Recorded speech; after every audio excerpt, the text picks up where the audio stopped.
My name's Drew Peterson. I'm a professional skier, but I don't really think that that's my whole identity by any means, because there's a lot more going on in life, and I also do a lot more than just ski. For me, I want to use the position that I'm in to create cultural change on mental health.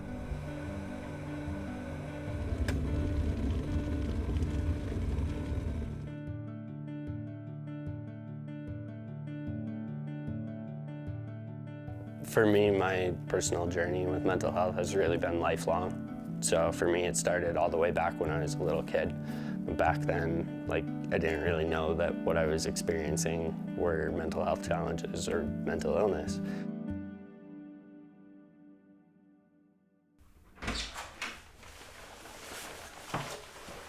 From a young age, I'd struggled with suicidal thoughts and depression, and I kept going in these big swings, mood-wise, and I'd kind of navigate that through the tools that I had. And for me, the biggest tool I had was skiing.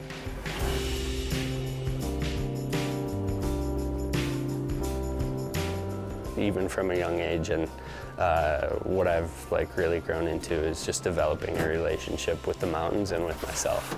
And skiing is the vehicle that allows me to do that. It's brought me all over the world, but it also brings me into the mountains in my own backyard. Drew is a new resident in a skiing mecca, Palisades, Tahoe.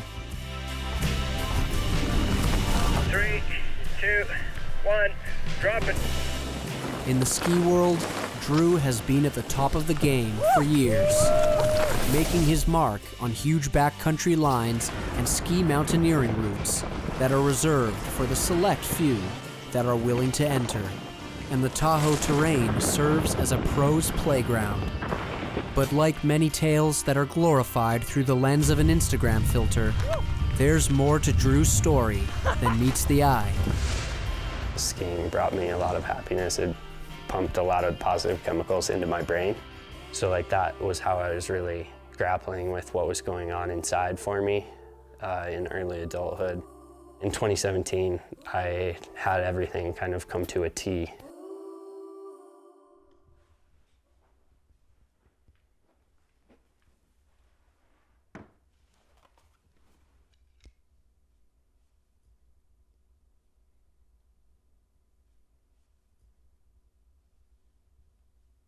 On May 10th, 2017, I was on a road trip to climb and ski the highest peak in every state of the American West.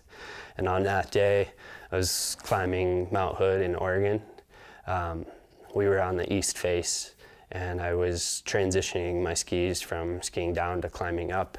And then while I'm transitioning my skis, I heard the sound of rockfall, which is super distinct. And after you spend time in the mountains, you really know exactly what that is when you hear it. Of that entire mountain, for that rock to fall on, it fell directly on top of me.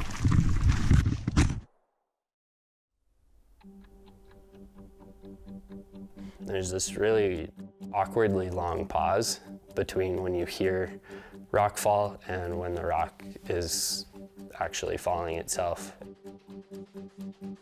It landed right on the back of my head, in the middle of my upper back and on my left arm.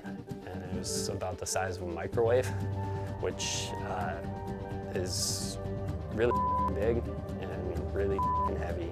And we self-rescued off that face of the mountain and skied down the south face. Ultimately, I was airlifted by a helicopter to Portland, Oregon, to a trauma center. But I walked away from that relatively unscathed. My injuries were pretty minor. I was having a really hard time reckoning what happened that day and what happened in that accident. And those thought spirals continued downwards and got darker, and ultimately that came to a point where I was thinking about taking my own life.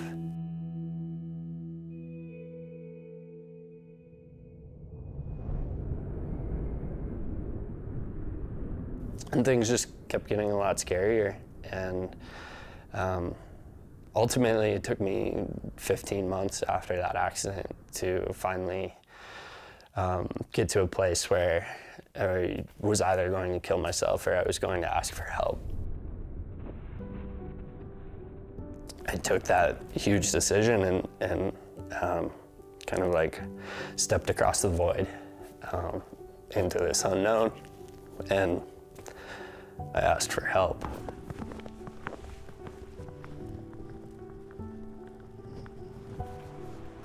Over the following years, I was diagnosed with type 2 bipolar disorder. You know, in some ways, ever since, I've been on this path of healing. When I was on my journey, the stories of other people and stories from other athletes in particular really helped me in my process of getting help and, you know, healing and growing. So I knew early on that I wanted to share my story with the world, and I wanted to use my story to help other people.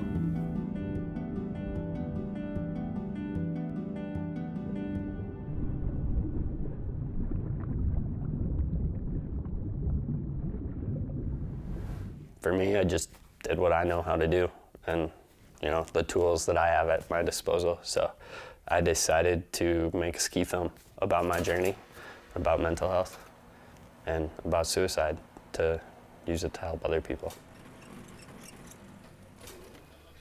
I think it's very strange how our culture has this weird hero worship mentality with professional athletes. But I benefit from it, and I'm in that position to be able to use that for good. So now I just hope that I get to be that pro skier who's out there, you know, helping what was a younger version of myself.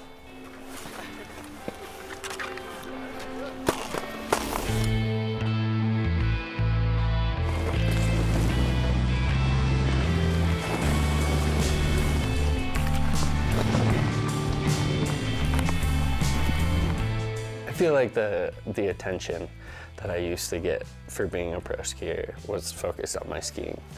And now I think the majority of it is based on my mental health advocacy.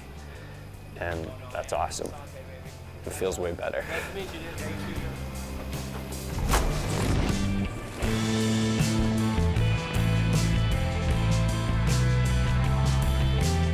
I definitely used to have this like pretty wild commitment level in skiing, where I just always was trying to ski the hardest and fastest I could and hit the biggest airs and ski the biggest lines all the time. And I don't need to take those same level of risks because in a sense I don't need that, you know, same rush of chemicals because I've got a more stable and more holistic toolkit keeping me afloat now. I guess some of that's just growing up too.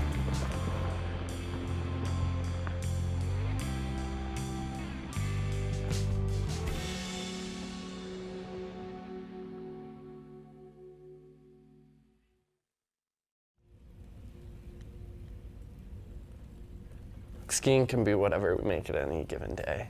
For me, some days that's going ski touring and my ski staying on the ground the whole time and enjoying some powder turns. Some days it's going to ski at the resort and skiing inbounds, even if that's skiing hard pack and bumps and having fun with it.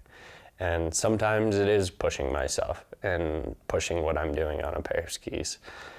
But that doesn't have to be every single day, and that is only one version of the experience of skiing.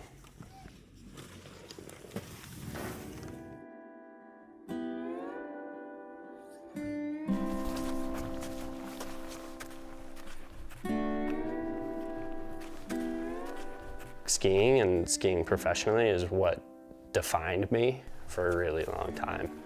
It's natural, I think, that from the outside looking in, that would be enough of an identity if we just bracket it like that. But a big part of thinking about identity or grappling with identity is letting go of what other people think of you and letting go of what the expectation is of, you know, what defines you as a person, and figuring that out for yourself. Drop it.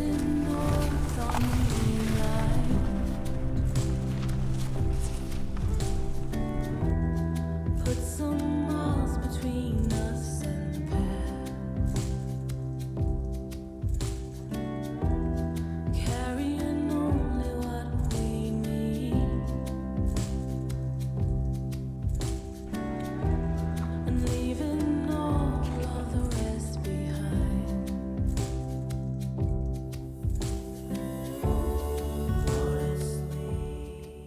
Now that I've built a much healthier foundation in life and I have this whole toolkit to take care of myself, that skiing can really go back to what it originally was for me, which is just fun. I find more joy in skiing than I ever have in my whole life right now, which is really cool. Just going out skiing, sliding down snow, and putting a smile on your face is all skiing was ever supposed to be about.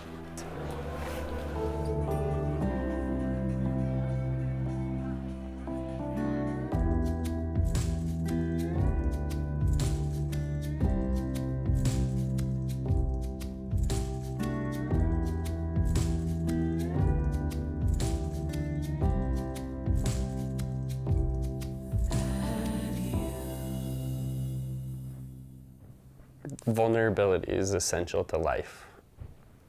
It's essential to growing, it's essential to change. The big challenge in asking for help and in admitting what was going on inside my mind was that I had to be vulnerable, and to be more vulnerable than I'd ever been in my life. But it's only through that that I was able to grow, and that I was able to change, and that I was able to tap into the deepest well of strength that I could possibly imagine. Vulnerability is where we create real change. It's where we create space for other people. It's where we create space for ourselves.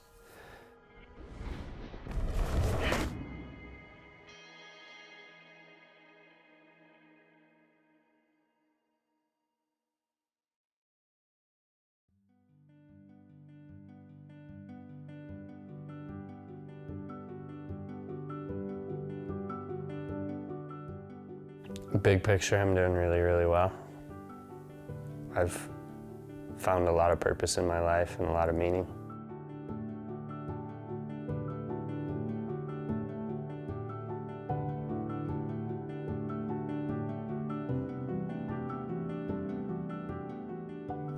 Like, no matter how many depressive episodes I go through, and no matter how many times I have to experience depression, it still sucks. And a lot of times lately, it's felt like I have to wake up and kind of duke it out with my mind. And honestly, I just keep winning. It's still going really well. It's just that I have to put a lot of intention and awareness into every single day. Even with that, right now I'm still really fired up on what I'm doing, and the opportunity to connect with my purpose every day. So while it's not always easy, I'd still say that despite all of those things, I'm still doing well.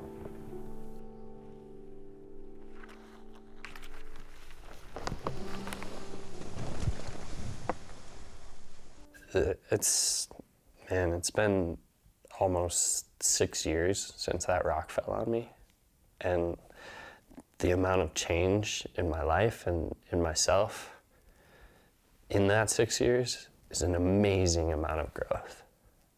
And it's very exciting to think about continuing on my path, because there's so many more years of potential growth. You know, so long as I'm lucky enough to keep waking up on the right side of the grass in the morning.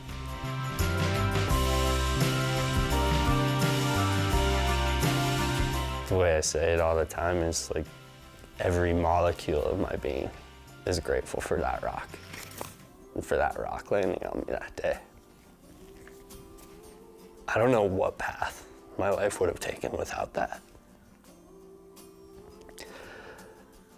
But the path that it has taken with that has been one that I can imagine I never would have been able to tap into in a long lifetime.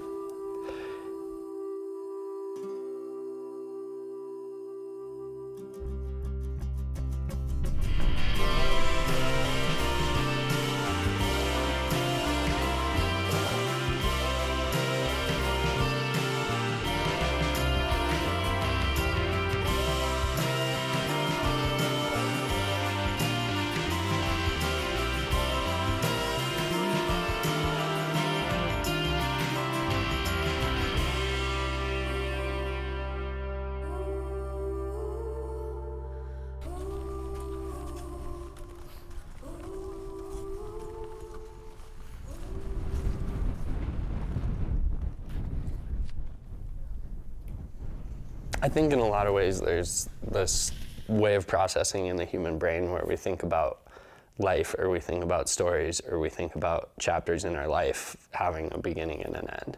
And for me, there's no ending to this story. There's no end to my mental illness. Like, my bipolar disorder will not be cured. While I've healed and processed a lot of my struggles, and I'm no longer suicidal, or I haven't had a suicidal thought in a little over 2 years now, which is pretty awesome. Mental health, and personally, like, my mental illness of bipolar disorder is something that I encounter and navigate and will continue to every single day of my life. That means that this path of personal growth will also continue on for the rest of my life, and that's what I'm committed to.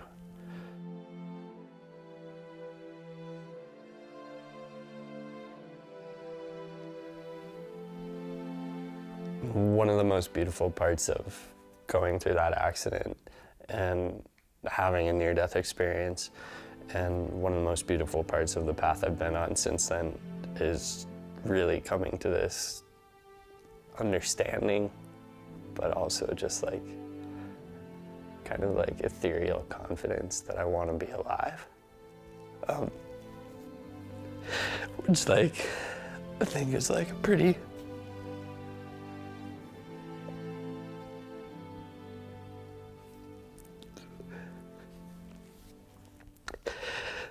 that's a really simple sentence. And I think it's a really simple sentence for a lot of people.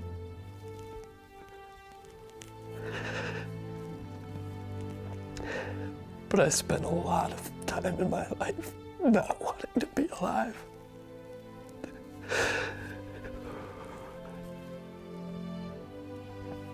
So to have that confidence now is really special. Like, I remember a couple of years into this path telling my mom that I wanted to grow old.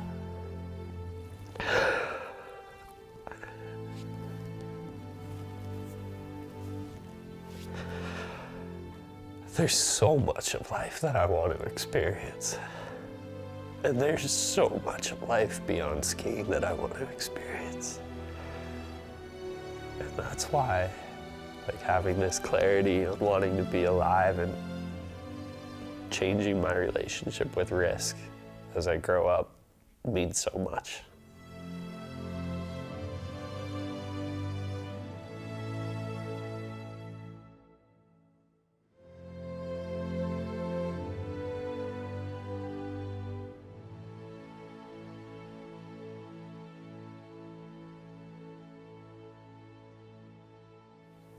When I was really struggling, it was really hard to grapple with, like, everybody thinking that my life was perfect when it wasn't.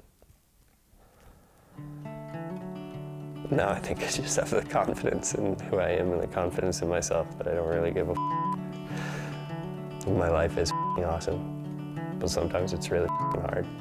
Sometimes it sucks. But I'm here for all of it. So I guess in a lot of ways that's my story, is growing into this place that I'm in now, where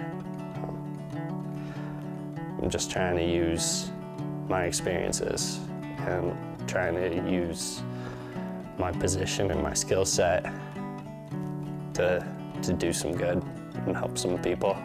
And ultimately, like for me, it stops at nothing short of changing our entire culture.